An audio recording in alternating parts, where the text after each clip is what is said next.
ഇനി നമുക്ക് നല്ലൊരു ചോറ് ഉണ്ടാക്കിയെടുക്കാം.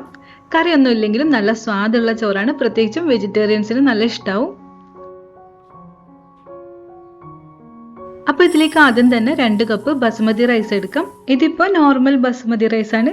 ഇതല്ലാതെ കുറച്ച് നീളത്തിലുള്ള ലോങ് ഗ്രെയിൻ ബസുമതി റൈസ് ഉണ്ട്, അതുണ്ടെങ്കിൽ കുറച്ചുകൂടെ നല്ലതാണ്. അരി നന്നായിട്ട് കഴുകിയ ശേഷം നല്ല വെള്ളം ചേർത്തിട്ട് കുതിർത്ത് വയ്ക്കണം. നമുക്കൊരു അരമണിക്കൂർ ഇത് കുതിർക്കാൻ വയ്ക്കാം കേട്ടോ.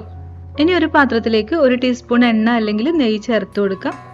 ഈ നെയ്യ് ചൂടാക്കുമ്പോൾ കുറച്ച് പനീർ ക്യൂബ്സ് ചേർത്തിട്ട് ഫ്രൈ ചെയ്യണം. ഒരു 15 എണ്ണമൊക്കെ എടുക്കാം. തിരിച്ചും മറിച്ചുമൊക്കെ ഇട്ട് ഇതിൻ്റെ സൈഡൊക്കെ ലൈറ്റ് ബ്രൗൺ ആവുന്ന പോലെ ഫ്രൈ ചെയ്യണം.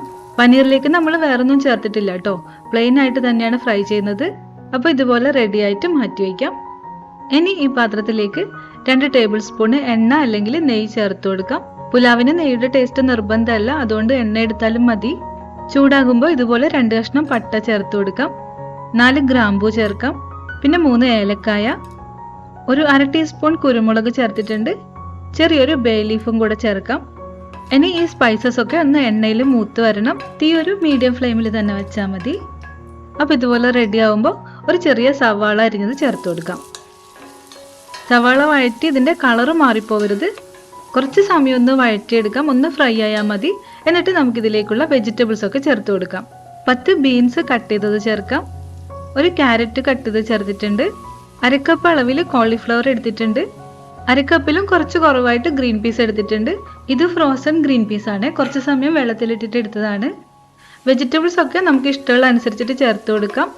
ഇത് നമുക്ക് എണ്ണയിൽ റോസ്റ്റ് ചെയ്തെടുക്കാനുള്ളതാണ്.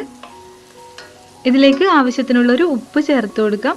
വെജിറ്റബിൾസിലേക്കും ഉപ്പൊന്ന് പിടിക്കണം. ഇപ്പോൾ കുറച്ച് മതി, ബാക്കി പിന്നീട് നോക്കിയിട്ട് ചേർത്താൽ മതി. ഇതിൻ്റെ കൂടെ തന്നെ 1 ടീസ്പൂൺ ജിഞ്ചർ ഗാർലിക് പേസ്റ്റ് ചേർക്കണം. പിന്നെ എരിവുള്ള 2 പച്ചമുളക് കട്ട് ചെയ്തത് ചേർത്ത് കൊടുക്കാം.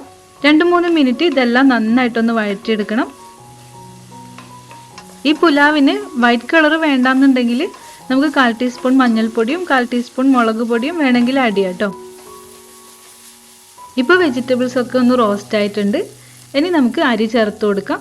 കുതിർത്ത ശേഷം അരിപ്പയിലേക്ക് ഊറ്റിയെടുത്ത അരിയാണ്. അരി ചേർത്തിട്ടും ഒന്ന് നന്നായിട്ട് മിക്സ് ചെയ്യണം. തീ മീഡിയം ഫ്ലെയിമിലായിരിക്കണം. അരിയിലുള്ള വെള്ളമൊക്കെ മാറി ഇതുമായിട്ട് നന്നായിട്ടൊന്ന് മിക്സ് ആവണം. അപ്പോൾ 1-2 മിനിറ്റ് ഇങ്ങനെ മിക്സ് ചെയ്തിട്ട് ഇതിലേക്ക് ആവശ്യത്തിനുള്ള വെള്ളം ചേർത്ത് കൊടുക്കാം. കുതിർത്ത അരി ആയതുകൊണ്ട് 1 കപ്പ് അരിക്ക് 1.5 കപ്പ് വെള്ളം മതി. അപ്പോൾ 2 കപ്പ് അരിക്ക് 3 കപ്പ് വെള്ളമാണ് ചേർക്കുന്നത്. വെജിറ്റബിൾസും കൂടെ ഉള്ളതുകൊണ്ട് ഞാനൊരു 1/4 കപ്പ് അധികം ചേർത്തിട്ടുണ്ട്. ഇങ്ങനത്തെ റൈസൊക്കെ ഉണ്ടാക്കുമ്പോൾ ഇത്തിരി തിളച്ച വെള്ളം എക്സ്ട്രാ എടുത്തു വയ്ക്കുന്നത് നല്ലതാണ് കേട്ടോ. അഥവാ വേവ് കുറവ് തോന്നിയിട്ടുണ്ടെങ്കിൽ ചേർക്കാൻ വേണ്ടിയിട്ട് എടുക്കാം. ഒന്ന് മിക്സ് ചെയ്യാം. പച്ചക്കറികൾ വഴറ്റുമ്പോൾ നമ്മൾ കുറച്ച് ഉപ്പ് ചേർത്തിട്ടുണ്ട്. ഈ വെള്ളത്തിൻ്റെ ടേസ്റ്റ് നോക്കിയിട്ട് ബാക്കി ആവശ്യമുള്ള ഉപ്പ് ചേർക്കണം. വെള്ളത്തിൻ്റെ ടേസ്റ്റ് നോക്കുമ്പോൾ ഉപ്പ് ഒരല്പം കൂടുതലുള്ളത് പോലെ തോന്നണം, എന്നാലേ അരി കുക്കായിട്ട് വരുമ്പോൾ ആ ടേസ്റ്റ് കറക്റ്റ് ആവുള്ളൂ. ഉപ്പും ചേർത്തിട്ട് നന്നായിട്ട് മിക്സ് ചെയ്യണം. എന്നിട്ട് മൂടി വെച്ചിട്ട് കുക്ക് ചെയ്തെടുക്കാം. ഒരു 6 മിനിറ്റ് ഒക്കെ ആകുമ്പോൾ മൂടി തുറന്നിട്ട് ഇതിലേക്ക് നമുക്ക് നേരത്തെ ഫ്രൈ ചെയ്ത് വെച്ച ആ പനീർ ചേർത്ത് കൊടുക്കാം. ഇതിൻ്റെ കൂടെ 2 ടേബിൾ സ്പൂൺ മല്ലിയില അരിഞ്ഞത് ചേർക്കാം. 1 ടേബിൾ സ്പൂൺ പുതിനയില അരിഞ്ഞത് ചേർക്കാം. ഇതൊക്കെ ഒന്ന് മിക്സ് ചെയ്യണം. ഇതിലെ വെള്ളമൊക്കെ ഏകദേശം വറ്റാനായിട്ടുണ്ട്. വീണ്ടും മൂടി വെച്ചിട്ട് കുക്ക് ചെയ്യാം. ഇനി ഒരു 3 മിനിറ്റ് ഒക്കെ കുക്ക് ചെയ്തെടുത്താൽ മതി. 3 മിനിറ്റ് കൂടെ ആകുമ്പോൾ ഫ്ലെയിം ഓഫ് ചെയ്യാം. അപ്പോൾ ഇത്രയേ ഉള്ളൂ, നമ്മുടെ നല്ല ടേസ്റ്റി ആയിട്ടുള്ള വെജിറ്റബിൾ പുലാവ് ഇവിടെ റെഡി ആയിട്ടുണ്ട്. ഒരു അച്ചാറോ അല്ലെങ്കിൽ ഒരു തൈര് സാലഡോ ഒക്കെ സൈഡ് ഡിഷ് ആക്കിയിട്ട് നമുക്കിത് കഴിക്കാവുന്നതേ ഉള്ളൂ. അപ്പോൾ വീട്ടിൽ ട്രൈ ചെയ്യണം. മറ്റൊരു റെസിപ്പി ആയിട്ട് നമുക്ക് വീണ്ടും കാണാം. താങ്ക്